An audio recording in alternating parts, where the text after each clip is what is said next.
is a lot going on with the royal family right now. Yep, and we're going to be discussing that. I didn't even know about this. I'm very excited to hear what you say here. I guess you'll all learn something today. Yes. All right, let's get started. Of course, the question on everyone's mind right now is where the actual God Save the Queen is Kate Middleton. It's no secret that the princess has been MIA ever since she went in for a planned abdominal surgery on January 16th of this year. But since then, none of the British public, or global public for that matter, have any idea where she might be, how she might be recovering, or, let's be honest, whether or not she even made it out of the surgery. The palace released a statement saying she's doing well, but beyond that, there really hasn't been much news. I think it's also quite strange that it was the palace who made the announcement of the planned surgery, not Kate herself.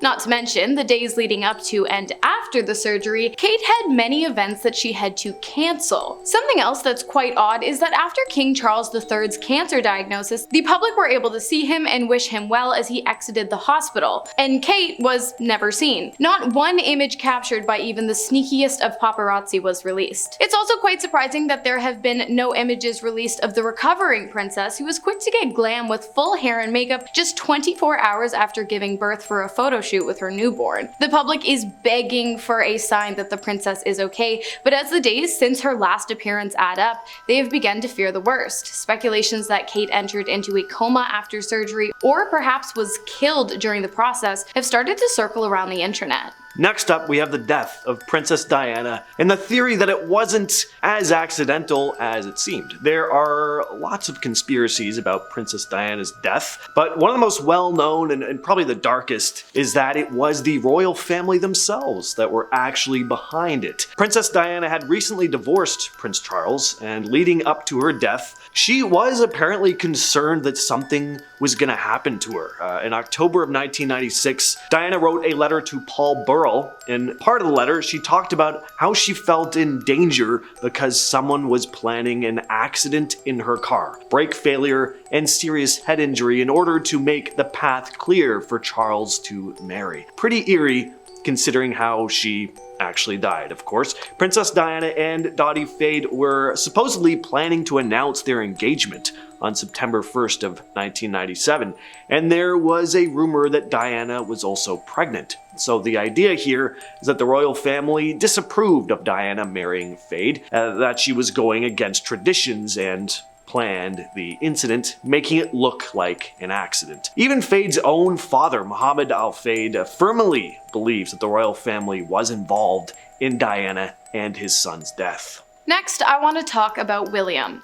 Prince William, that is, and what the heck is going on with all the press as of late speculating on what would happen if William were to be charged with a serious crime. I'm not sure if this is complete and utter speculation, or if the popularity of the topic is due to a leak that came from inside castle walls, but let's get to it nonetheless. In the past, both William and Kate have been accused of embezzling funds from charitable organizations, as well as misusing public funds for personal gain. It has also been said that the pair were involved in covering up an unknown crime that took place inside castle walls, and that they are involved in criminal organizations that specialize in money laundering and smuggling. If any of these allegations are true, it makes the fact that we haven't seen the princess in over a month due to her alleged surgery all the more concerning. Next up, we have Prince Margaret. There's a name like nobody hears anymore. Prince Margaret's secret offspring. So Prince Margaret was once romantically involved with a man named Peter Townsend before marrying Anthony Armstrong. Back in 1947,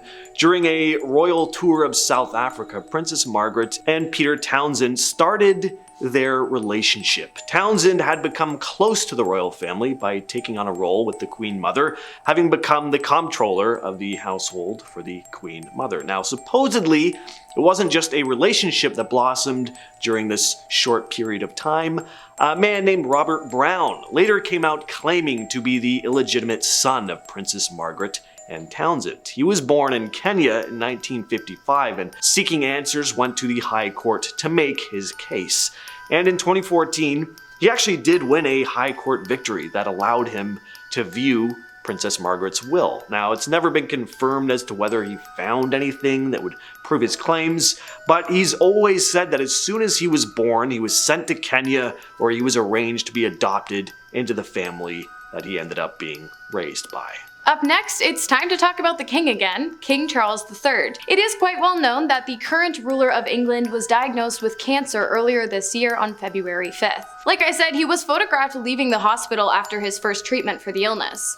What's not known to the public is what kind of cancer the king has and at what stage. While there has been much speculation from the public regarding this information, the only information the castle released on the matter was that 1. He had it, and 2. It's not prostate related. The only other clue we really have is that the king has postponed all of his public obligations that involve showing face. The public are seriously concerned that the king's rule might not make it to the end of the year, wondering if the true reason for the lack of information shared is due to the fact that the king is terminal and wishes to grieve with his family before any official statement is released. Alright, this next one is gonna sound pretty nuts, but there actually is some truth to this, that King Charles is a vampire. Now, is this just a nutty conspiracy theory, like the royal family are all secret demonic creatures feasting on human remains they keep locked away in dungeons under the palace? Well, there are 100% people who think that, but this is more to do with King Charles's ties to Romania. Not only does he own property there, but he's also related to Vlad Tepes, aka Vlad the Impaler, the brutal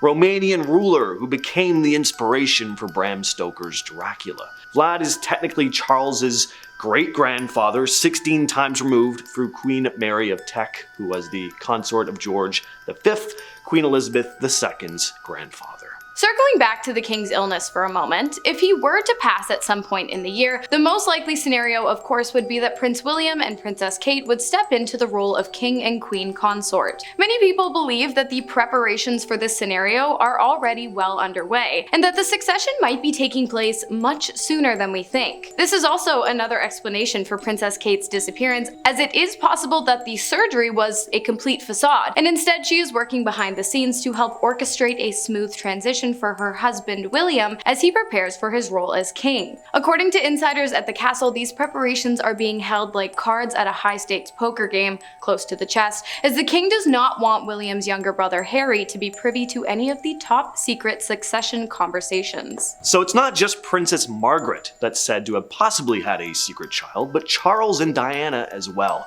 Only they hadn't intended for this to happen. This story is pretty wacky. And if this is actually true, like, there needs to be a movie made about this. Like, it sounds like something you'd read in a comic book rather than a real thing that you'd actually read about in the news having happened, but alright. Before marrying Prince Charles, Diana had a medical checkup to make sure she could get pregnant. Apparently, during this examination, a doctor swiped some of Diana's eggs, without her permission of course, and used in vitro fertilization to combine them with Prince Charles's seed, and then the embryo was implanted into the doctor's wife for her to carry. She then gave birth to Sarah in 1981, just after Charles and Diana's royal wedding. Now, there are images of Sarah, and the resemblance to Prince Diana is pretty uncanny. Here's a side-by-side. What do you all think of that? Possible? Yeah, possible.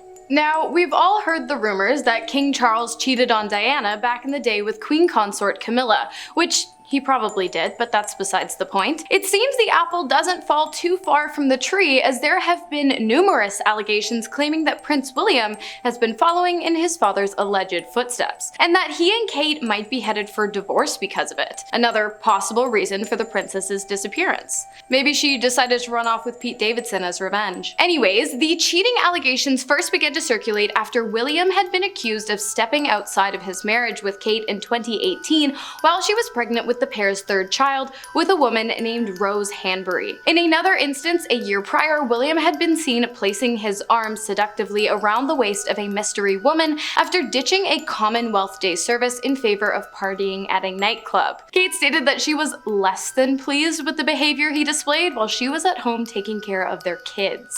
Alright, and finally, we have the Illuminati connection.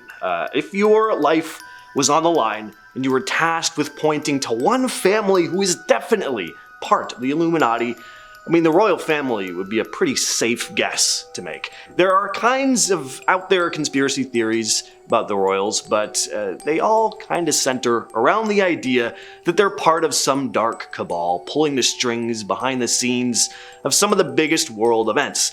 And kind of in line with the whole vampire thing, there's of course the very real possibility that the royals aren't even human at all, but a bunch of lizard creatures, either from space or deep beneath the earth wearing human disguises. Just ask David Icke, the renowned author who's penned some of the greatest books in literature, with titles like Children of the Matrix, How an Interdimensional Race Has Controlled the World for Thousands of Years, and still does, I Am Me, I Am Free, The Robot's Guide to Freedom, Tales from the Time Loop, the most comprehensive expose of the global conspiracy ever written, and all you need to know to be truly free. And many, many more. Yep, this guy's got all the answers. Did you learn anything? I did learn. Nice. I did learn some stuff. I think my points were a bit more plausible than yours. Yeah? But Okay. personally, but yeah. Did you guys learn something? Yeah. What did you think? What are your theories about the royal family? Is the king a vampire, or, you know? Sounds like it. Anyways, I've been your host, Hannah Thompson. I've been James. I am James. See you in the next video. I am James. See you in the next video. I've been James. I've been James. King Charles is very sick. He's got cancer. He's a vampire. Oh, note to the editors, cut out and make God Save the Queen. Of course, the question...